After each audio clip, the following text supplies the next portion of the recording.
अस्सलाम वालेकुम जी, मेरा नाम डॉक्टर अबू बकर है। आज हम एक ऐसी कंडीशन के बारे में बात करेंगे जो इंतहाई कॉमन है और आम तौर पर हर 100 में से 5 आदमियों में ये बीमारी मौजूद होती है। हम बात करेंगे पैनिक अटैक के बारे में या एंजाइटी के बारे में। बहुत से मरीज हमारे पास इस शिकायत के साथ आते हैं कि हमें बैठे बैठे घबराहट स्टार्ट हो जाती है और हमें चेस्ट पेन स्टार्ट हो जाती है, धड़कन महसूस होने लगती है।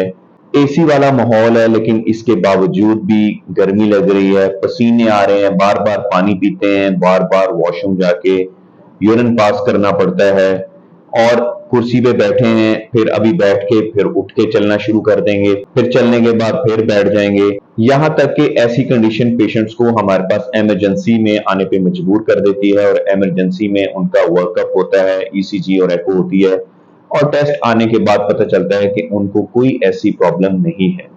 तो ऐसे पेशेंट्स में यूजुअली हम उनको कंसिडर करते हैं कि ये या तो एंजाइटी डिसऑर्डर है या इनको पैनिक अटैक्स हैं।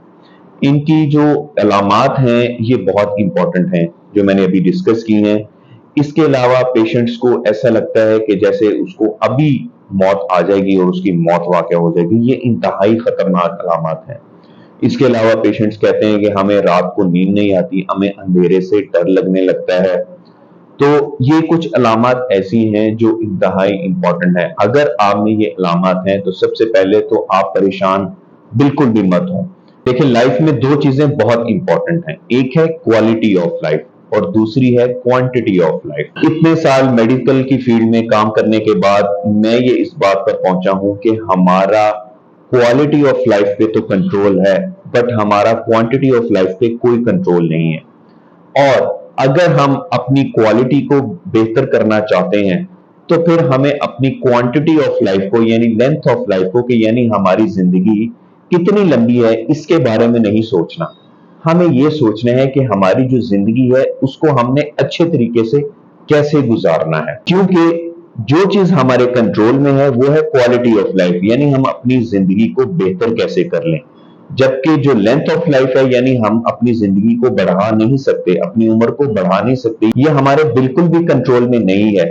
तो जो चीज हमारे कंट्रोल में नहीं है फिर हम उसको लेके परेशान क्यों होते हैं, जबकि जो चीज हमारे कंट्रोल में है, मिसाल के तौर पर हमारी क्वालिटी ऑफ लाइफ, हमारा रहने का अंदाज, हमारा खाने पीने का अंदाज, हमारी एक्सरसाइज, हमारी डेली रूटीन, हमारा जॉब पर जाना, हमारा काम, बिजनेस, ये सारी चीजें हमारी कंट्रोल में है। अगर हम अपनी क्वालिटी ऑफ लाइफ को बेहतर कर लेते हैं तो ये फियर भी खत्म हो जाएगा कि हमारी लेंथ ऑफ लाइफ क्या है, क्योंकि मौत का खौफ हमें मरने से ही नहीं रोक सकता, लेकिन मौत का खौफ हमें जीने से जरूर रोक देगा। तो अब मैं कुछ बात करता हूं कुछ ऐसी रेमेडीज की जो हम घर पे भी कर सकते हैं और कुछ हम मेडिकेशंस के थ्रू भी कर सकते हैं। अच्छा, बहुत सी स्टडीज के मुताबिक ये देखा गया है कि ऐसे पेशेंट्स जिनमें स्ट्रेस बहुत ज्यादा होता है या जो एंजाइटी के पेशेंट्स होते हैं या जिनको पैनिक अटैक्स बहुत ज्यादा होते हैं, इनमें सेरोटोनिन और मेलाटोनिन का लेवल जो है वो कम देखा गया है। सेरोटोनिन किन चीजों में पाया जाता है? ये एक ऐसा हार्मोन है जो कि हमारे मूड को एलिवेट करता है, अलर्ट करता है, हमें हैप्पी रखता है। तो हमें ऐसी चीजें खानी है जिनमें एक अमाइनो एसिड जिसका नाम ट्रिप्टोफैन है ज्यादा होता है। वो कौन सी चीजें हैं? सबसे ज्यादा जो सोर्स है ट्रिप्टोफैन का वो है मिल्क। तो रात को सोने से पहले आप दूध जरूर लें। इसके अलावा पाइनएप्पल है, कीवी फ्रूट है, बनानास हैं और प्लांटेन्स हैं। ये सारी चीजें हैं जिनमें आपका ट्रिप्टोफैन बहुत ज्यादा मौजूद होता है। ट्रिप्टोफैन जो है वो अल्टीमेटली सेरोटोनिन में कन्वर्ट होता है और सेरोटोनिन एक ऐसा मॉलिक्यूल है जो हमारे मूड को एलिवेट करता है। सेकेंडली, कुछ स्टडीज के मुताबिक ऐसे पेशेंट जिनमें स्ट्रेस और एंजाइटी ज्यादा थी उनमें देखा गया कि उनमें विटामिन डी डेफिशिएंसी पाएगी। तो इसका कोरिलेशन भी विटामिन डी डेफिशिएंसी के साथ है। अगर आप विटामिन डी डेफिशिएंट हैं तो आप अपने विटामिन डी लेवल्स को जरूर पूरा रखें। अगर आप अपना विटामिन डी पूरा रखते हैं तो आपका कॉर्टिसोल लेवल रेगुलेट होता है। अगर कॉर्टिसोल लेवल रेगुलेट रहेगा तो आपकी बॉडी में स्ट्रेस भी नहीं प्रोड्यूस होगा, एंजाइटी और पैनिक अटैक्स नहीं होंगे। मैं उम्मीद करता हूं आपको आज की वीडियो पसंद आई होगी। Thank you for watching.